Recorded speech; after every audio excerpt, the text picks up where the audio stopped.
Fala, segundo ano, tudo bem com vocês? Hoje eu venho aqui para conversar um pouquinho sobre dilatação térmica, um tema aí presente no nosso cotidiano, no nosso dia a dia, que cai, despenca no vestibular. Então vamos lá, roda a vinheta.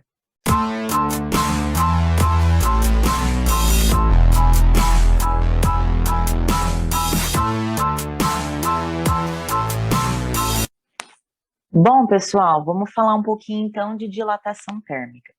Como o próprio nome diz, dilatar, o que é dilatação? Dilatação é expandir, é aumentar. E térmica aqui? A dilatação, a expansão ocorre quando a gente tem um aumento dessa temperatura, ou térmica. Então, o que é dilatação térmica? É um fenômeno que acontece quando você tem uma mudança de temperatura. Então, quando você muda a temperatura, você muda o grau de agitação das moléculas. As moléculas, então, ficam mais agitadas. Peraí, professora, eu não entendi nada. Eu trouxe um videozinho aqui que vai explicar e deixar mais claro para vocês. Aqui, vamos dar play. Aqui é uma molécula, olha. A molécula, quando ela está muito agitada, ela tende a se distanciar. E quando ela está pouco agitada, quando ela está cansada, ela tende a aproximar. Então, quando a gente tem maior agitação, maior distanciamento, temos a dilatação térmica. A ação é a contração térmica. Então, quanto maior a temperatura, maior o grau de agitação das moléculas, dilatação térmica. Vamos pensar num exemplo assim que a gente dá para visualizar. Tô numa festa lá, tunts, tunts, tunts. Agora não, viu? Estamos na pandemia, hein, amiguinho? Mas tô lá numa festa, vamos supor. Tá um calor, tô dançando, mas tá um calor, a temperatura tá subindo, porque aquele monte de gente aglomerada, né? Aí o que eu quero fazer? Eu quero me afastar. Então, como eu quero me afastar, é isso que as moléculas fazem quando o grau da temperatura tá maior. E agora, quando tá frio, o que eu quero fazer? Eu quero estar lá com meu namorado, mais pertinho de quem você gosta, não é? É isso que as moléculas querem fazer também. Então, é isso a contração. E isso também a dilatação térmica. Dilatação térmica, ela acontece quando um corpo ele sofre um aumento da sua temperatura, resultando no aumento desse volume. Esse corpo, ele pode ser sólido, ele pode ser líquido, ele pode ser gasoso, ele pode ser nesses três estados, tá? E aí, amiguinho, todos os corpos, eles se dilatam da mesma maneira? Cada corpo, ele sofre com o aumento da temperatura de uma forma diferente. Todo corpo que possua dimensões altura, largura e profundidade, que são as três dimensões, ele pode sofrer a dilatação térmica quando entrar em contato com o calor. Todos os corpos, então, se dilatam da mesma maneira? Não. Por exemplo, cada material ele tem o seu coeficiente de dilatação, que é a característica quanto ele vai se dilatar. Então, mesmo para uma variação de temperatura igual, os corpos eles não se dilatam da mesma forma. Um exemplo disso é quando a gente pega um pote de vidro, que é um pote de azeitona, um pote de palmito cheio, e você não consegue abrir a tampa, sabe aquela pressãozinha que dá? Que a gente não consegue abrir? Uma outra forma de se abrir o vidro, tem gente que vai lá por causa da pressão e coloca a faquinha e sai a pressão, mas uma outra forma é aquecer um pouquinho da água e jogar na tampa. Isso é um fenômeno da dilatação. A tampa, como o coeficiente de dilatação da tampa é diferente do material, que é o vidro, a tampa ela se dilata mais que o vidro, então ela solta com mais facilidade. E aí, gente, todos os materiais eles sofrem a dilatação térmica? Não, nem todos os materiais. Um caso muito específico é a água. A água é uma exceção disso.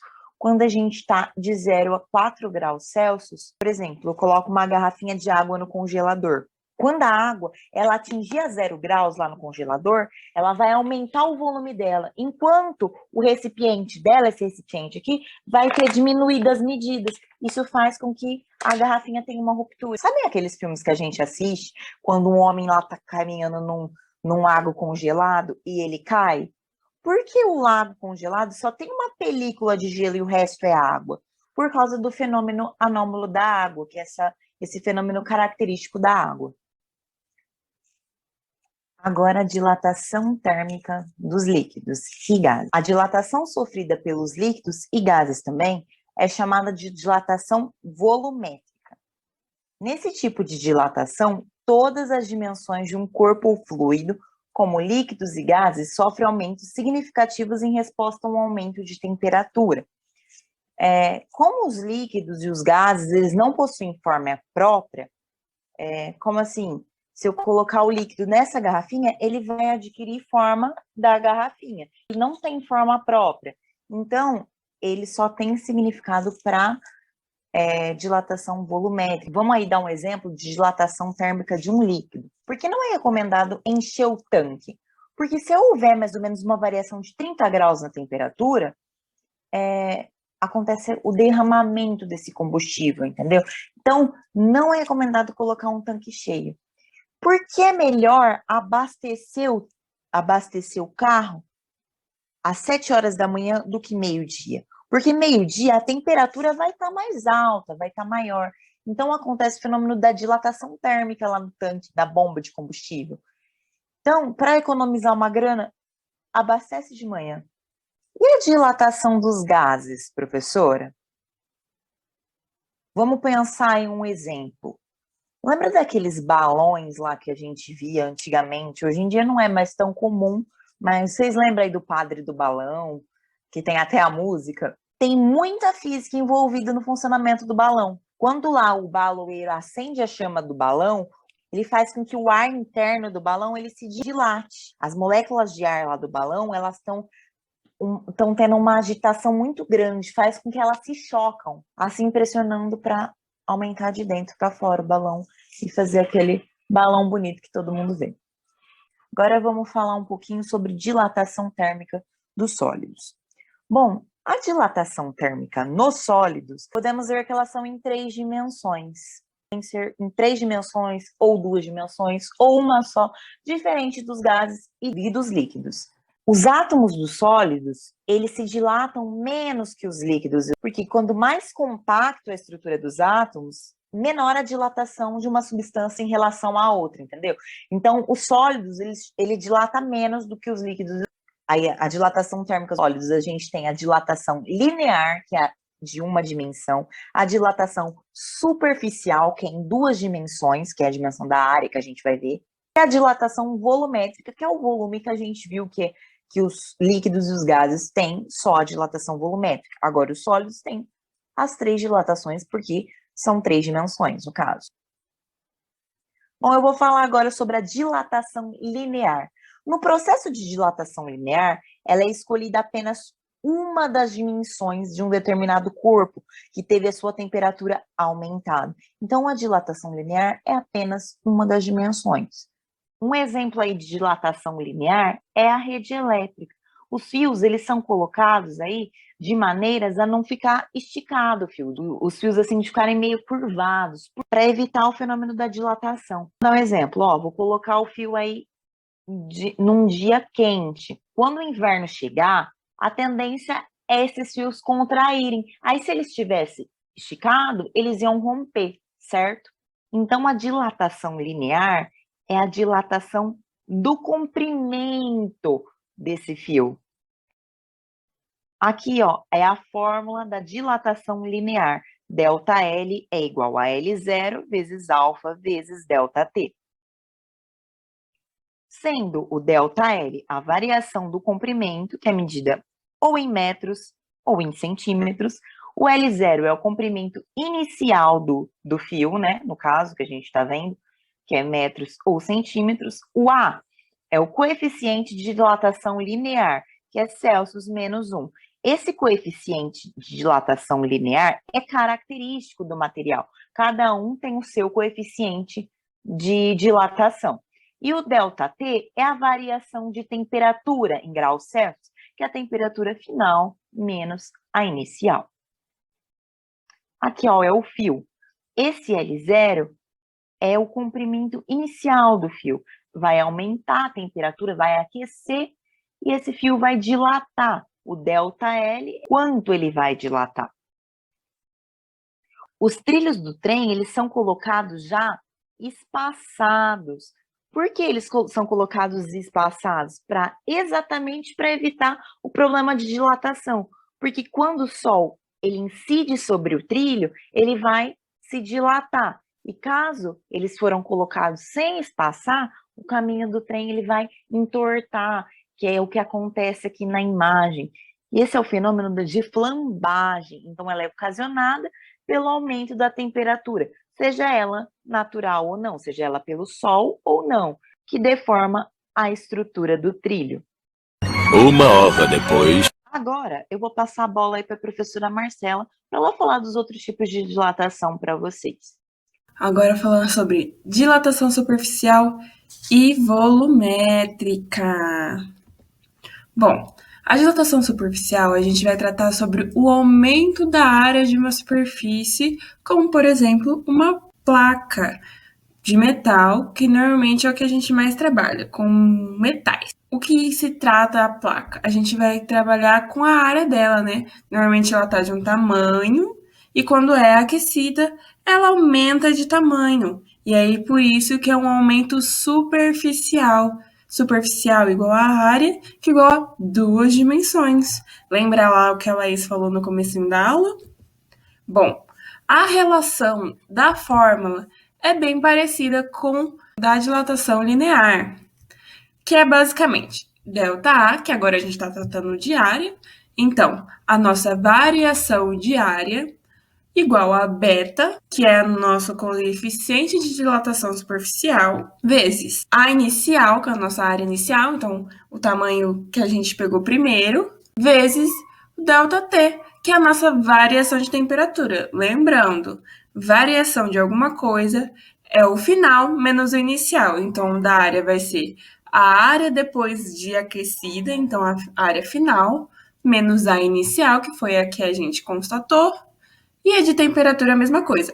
A temperatura inicial, depois a final. Agora, tratando aqui da dilatação superficial, que eu esqueci de escrever. Desculpa aí, galera. Então, eu só vou falar, hein? É o aumento do volume do corpo. Então, aqui a gente está tratando de uma caixa, uma panela, algo que tem a dimensão 3D. A gente poderia estar tratando de um pote. Então, isso aqui é uma coisa 3D e a régua, por exemplo, seria a nossa placa da dilatação superficial. Então, o que trata a nossa formulazinha de dilatação volumétrica? É a nossa variação de volume, que é igual a lambda, o coeficiente de dilatação volumétrica, volume inicial, vezes a variação de temperatura. É importante ressaltar que tanto o beta da equação anterior quanto o lambda dessa equação, eles têm relação com a dilatação linear. E a relação é que beta vai ser igual a 2 vezes alfa, que é o coeficiente de dilatação linear. E o lambda vai ser igual a 3 vezes alfa, que é o coeficiente de dilatação linear. Então, é 2 vezes o linear, ou a dilatação superficial, e da dilatação volumétrica é 3 vezes a linear, tá bom? Vamos lembrar disso. E agora a gente vai falar da tira bimetálica. A bimetálica é um dispositivo construído por duas tiras justapostas, né, uma do ladinho da outra, bem aderidas, feita de metais com diferentes coeficientes de dilatação. Vamos ver o videozinho? Esta tira está hecha de dos metales diferentes que tienen coeficientes de expansión térmica diferentes. Si la ponemos sobre una llama, la tira se dobla.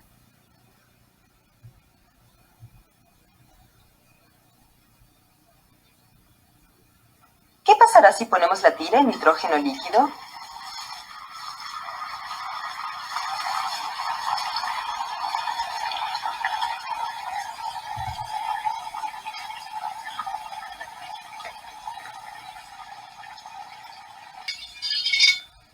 La tira se dobla hacia el otro lado. Então, nesse videozinho, basicamente está demonstrando que quando a gente aquece, pela diferença de coeficiente de dilatação, quando aquece, a tira dobra para um lado, e quando esfria, a tira dobra para o outro lado, por conta dessa diferença dos materiais que formam essa tira. Tá bem? Vamos para o próximo. E agora eu vou dar alguns... o vídeo. Vai dar alguns exemplos da dilatação térmica no nosso dia a dia. Uma coisa que a gente sofre, mas não percebe. Vamos lá? Fala galerinha do YouTube, aqui quem fala é o Juliano, sou estudante de licenciatura em Física no Instituto Federal de Santa Catarina e nesse vídeo vou falar da termodinâmica no nosso dia a dia. No dia a dia, podemos observar aqui entre os trilhos de ferro, nas quadras de futebol, em pontes e viadutos, algumas fendas, ou pequeno espaço entre as aberturas de ferro dos trilhos ou entre as placas do chão das quadras de futebol, pontes e viadutos, que servem para evitar que ocorram possíveis danos na estrutura. Esses acontecimentos podem ser explicados através da dilatação térmica. A temperatura nada mais é que a medida de agitação entre as moléculas. Quanto maior a agitação entre as moléculas, maior será a temperatura, e vice-versa. Quanto maior a temperatura, saberemos que as moléculas estão se agitando mais. Essas moléculas podem ser qualquer uma. Vamos tomar como exemplo a molécula de água. Ao ferver a água, pode-se perceber que a quantidade de água dentro de uma panela aumentará. Mas não é a quantidade, e sim o volume. Pois ao esquentar a água, aumentará a agitação entre as moléculas de H2O dentro da panela, aumentando a distância entre elas e aumentando o volume, dando a impressão de ter mais água dentro do recipiente. Ao diminuir a temperatura, o contrário acontece. O agitamento entre as moléculas diminuirá e a distância entre elas. O que explica esse aumento e diminuição da distância e agitação entre as moléculas não depende apenas da temperatura, e sim também das forças intermoleculares. Ó, o leite subindo. As forças intermoleculares nada mais é que a força que une as moléculas entre elas. Uma quantidade de energia, como o calor, aumenta a distância entre as moléculas, que pode até chegar ao momento em que rompe a força intermolecular que une as moléculas, desunindo elas. Vamos voltar com o exemplo da água na panela. Como foi explicado, ao esquentar a água de uma panela, a agitação e distância entre as moléculas da água aumentarão, aumentando o seu volume dentro da panela. Ou seja, aparentará que a quantidade de água aumentará dentro da panela. O mesmo acontece em uma panela de pressão. A água dentro chega a um ponto em que ela ferve e começa a virar vapor, aumentando mais ainda a distância entre as moléculas e a agitação entre elas. A distância e a agitação aumenta até chegar a um ponto em que não há mais espaço dentro da panela, acontecendo algo que chamamos de pressão, onde cada vez mais, de acordo com o aumento da temperatura, ao invés de aumentar o volume da água, a agitação entre as moléculas e a distância entre elas começará a colidir com as paredes da panela, e cada vez mais com mais violência. É exatamente por isso que é perigoso mexer com a panela de pressão, pois pode acontecer da panela explodir, espirrando em alta velocidade a água e vapor quente. A dilatação térmica... Por isso que a gente não deve encher desde a tampa, hein? E acontece a todo momento em nosso dia a dia, até onde achamos que não há. O nosso sangue passa por nossos vasos sanguíneos, que ocupam esses vasos, e esses vasos possuem um diâmetro também. A passagem do sangue colide com as paredes dos vasos sanguíneos, que podemos chamar de atrito. Esse atrito gera uma resistência do sangue. Quanto maior os vasos sanguíneos, menor essa resistência. Com o aumento de temperatura, pode-se notar que nos sentimos sonolentos, fracos. Isso se deve à baixa pressão arterial, já que o aumento do calor faz com que aumente também os vasos sanguíneos, aumentando o espaço para o sangue percorrer, havendo menos atrito, ou seja, menos pressão, já que o sangue colide menos com os vasos. Certo, então, pessoal, até a próxima!